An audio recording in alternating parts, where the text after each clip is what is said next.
सबसे एक छोटी रिक्वेस्ट जरूर करूंगा आज, ladies and gentlemen. And of course, industry, they also have their different education program. The unfortunate thing, what I have observed is, all these three stakeholders are driving their initiatives on parallel track. Now, there could be X amount which government is funding, they're doing X, Y, Z, right? And they have their own monitoring system, they have their own metrics to measure the success of the outcome. Academia, if you look at primarily, in India, if you pick the syllabus of one university of computer science or IT, try to map it with another university, they don't match. If you pick the syllabus of a government university and try to map with another government university, it doesn't match. Which means there is no sync between the universities itself. They're not talking to each other. So even there, the gap exists, right? Which means a computer science student from X university will have a different syllabus, and a student from Y university will have a different, set of syllabus. But both are computer science students. So somewhere I don't understand this. Industry, if I talk about industry, every industry today has their education program, right? You talk about automobile or IT, they have one or the other education program. You will find their presence in academia. But the fact remains, they're about their own products. They're only trying to educate students on their technology, right? Even though everybody understands that technology keeps changing after 6 months, right? If we are there only to brand our products, if we are there only to market our organization, then we are not going anywhere. So first, again, I agree with what Colonel Sarup said, that the whole initiative has to be driven from at a national level. It should not be that, there are three different parallel tracks. These tracks needs to be merged into one. What EMC has done, EMC Academic Alliance program, we started and we designed the model in such a way that the first highlight was we are not going to talk about EMC anywhere. Number one. Number two, we will design courses where we will not talk about EMC product at all. Our courses are going to be based on fundamental and concept, right? If your curriculum is based on fundamental and concept, it's easily adaptable by university, right? And that's the reason most of the state technical university, be it Rajiv Gandhi Technical University based out of Madhya Pradesh, they have 217 engineering colleges affiliated to it. They have integrated our courses as a part of a regular subject for computer science, IT, and MCA. Similarly, University of Mumbai, University of Pune have added another scheme called Skill Development Scheme. It's a mandatory subject for every student, and they've added information storage and management, cloud infrastructure services, data science and big data analytics as a subject offering under skill development program. Now why? Because the courses are based on fundamental and concept, right? We are teaching them what virtualization means. We are teaching them how to, what do you mean by cloud? How do you deploy cloud? How do you design the whole architecture of cloud, right? In data science, we are talking about statistics. Now, Indians are known for statistics. Indians are known for mathematics, right? But the unfortunate part is that these things with time got diluted. Now, again, it's coming up. So these are the initiative which we are driving in India. Of course, it's a global program. In India, we have 600 institutes, be it private or be it government. We collaborate with every university, every institute. We give them the course curriculum. We train their faculty, and everything is at zero cost. There is no financial transaction at anywhere. Even we go ahead and we tell that if you are teaching these courses to your student, please do not charge. And we ensure that they don't charge, right? Because they're not making money from us, we are not making money from them. In the last 5 to 6 years, we have trained close to 200,000 students in India. Most of the students have been absorbed by our competitors because they're not trained on our own specific technology. They are learning the fundamental. And that's the beauty of the program. So again, just to sum it up, all I would say, this program or such initiative are going to be really, really effective if at all there is an equal contribution from academia or government. Just to share with you, when I started working, for this program, in fact, when I joined, we designed this program in 2005. And I remember I used to, sit outside the vice chancellor's office or the head of the department office for hours. They will think that I'm there to sell something to them, which I totally agree. They will have this sense. And if I will say, sir, there is nothing to sell. This is the model, and we want to come to your institute and share these courses, help your faculty get trained. Trust me, it took me months to convince them that this is first a model not to make money, and two, if I am there to offer you something, you have to accept it and appreciate it. Because the fact remained that, okay, you are here, you're going to teach, you're going to supply the training material, you're going to pay for the whatever expenses, the meal and snack. So initially we did, but later on we said, you need to be an equal contributor, right? So these things need to be changed. I think we can work out in a fantastic way. So that's the part from my end. I think you. Praveen, may I just add? I just want to add to what my co-panelist just said. He mentioned that between the universities or between the colleges, whatever, there is no sync between the courses.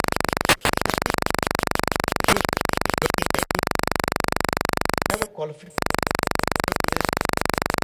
where they've got level 1 to level 10 or level 9 rather, where they've laid down the academic levels which are going to be across all the schools and colleges and universities. This is going to be with the skill levels, and every skill qualification pack that we create with the help of the industry is going to be leveled with the academic level. I mean, it's nothing surprising if I say that if you all know that probably in Europe, the plumber, he'll probably be staying in the same neighborhood, in the same thing where probably a doctor is staying, and maybe even earning more than him, and his children will probably going to the same schools, same colleges, same university, everything same. This is not there in India, because here the skills do not have that value. Education, yes, if he's an MBA or a doctor, he's something very great, but if he's a master craftsman, no value.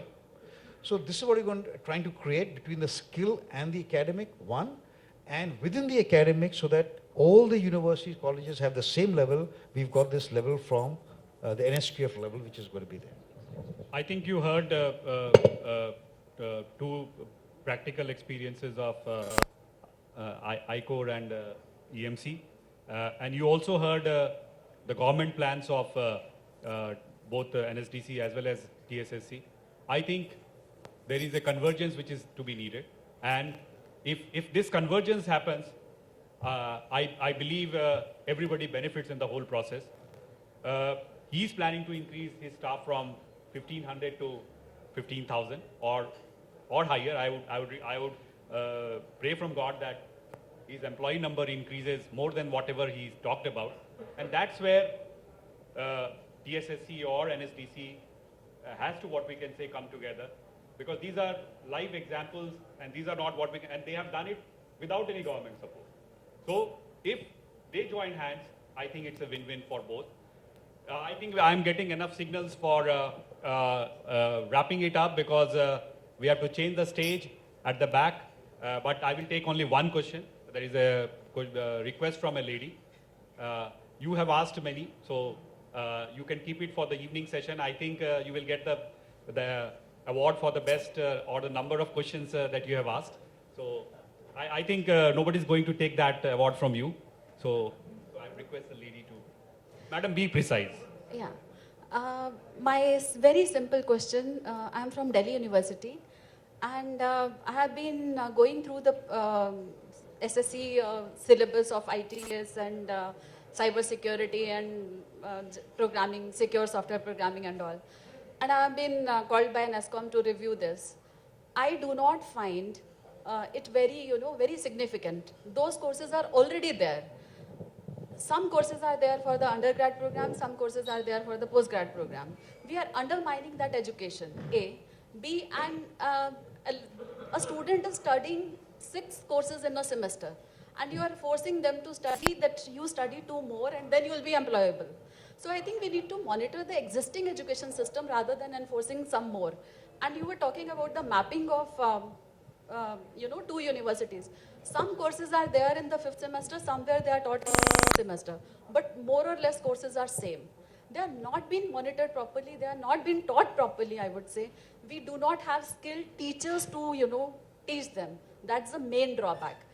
I don't think this is going to solve the problem as such. Because I have very minutely, very closely I have understood it. Again, what students are doing, computer science, engineering background students are doing, they are simply doing cut, copy, paste. What if your skill set is being done in the same manner and they'll have the certificate? How do you ensure that? Okay, madam. Ma'am, there are 2 degrees in engineering. One is known as BE, one is known as B.Tech. Can I ask you what is the difference between them? If you have any, That's not much of the difference. More or less, they are same. Okay, now I'll explain to you.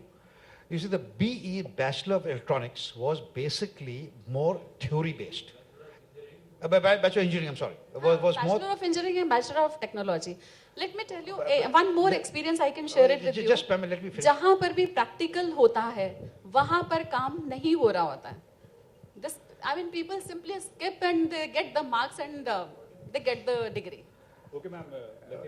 Ma'am, the difference was basically when they started off, it was that in one of them was more practical element, the other was more of theory element. Though over the years they probably got merged and practically they're both the same. The aim was that with every degree, if you have the practical element or the skill element included in that, it will help you more for the job, because the job. Ma'am, if it was there, then we would have no unemployment. The problem is that today when the industry picks up people from the campus, they do pick them up, but then they have to do an in-house training so that the person is capable for the skill part also. What we are trying to do is that while they are doing their education, include the skill elements so that they are job ready from the day one. That is all we are doing. Sir, Madam, can I add? Because, by the way, so I started my career with Wipro and I have been trained by none other than Mr. Premji and Ashok Shruta to always question the bullshit.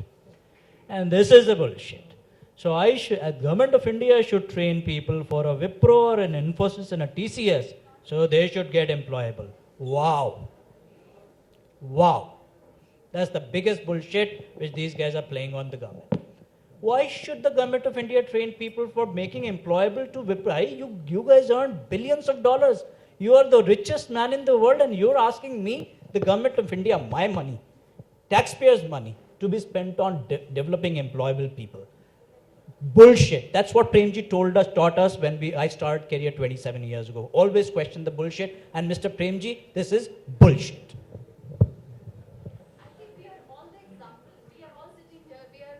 Example of not with those certificates, but still we are everywhere employable and we are doing well. Can I just take up a...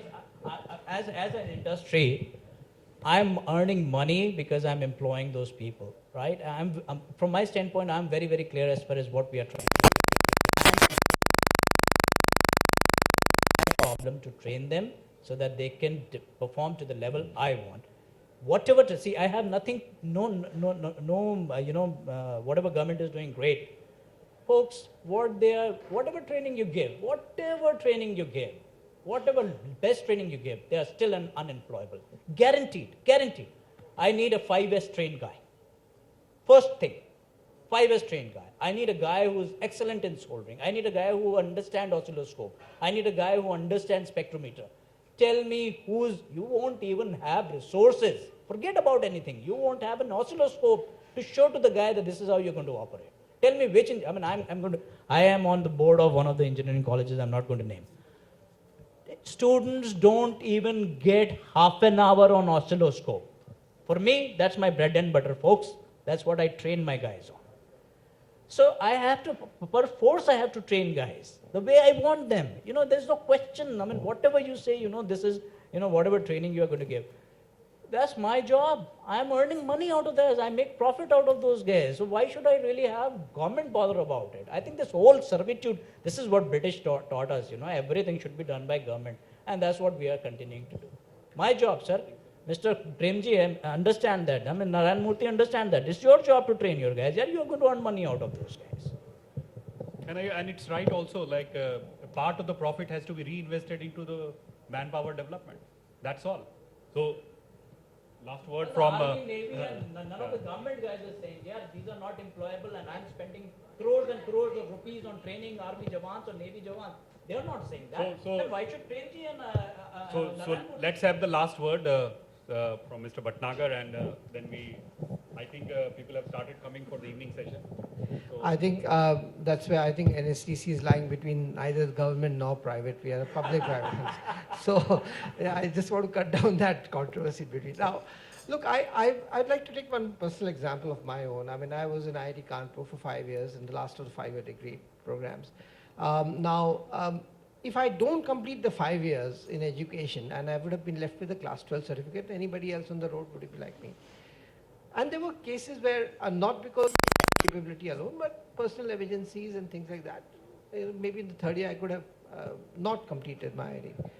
Now, if we had, let's say, broken the courses like the first year I become a machinist, next year I become a CNC machinist, third year I become a machine designer, fourth year I become a robotics engineer, fifth year I get my BTech degree.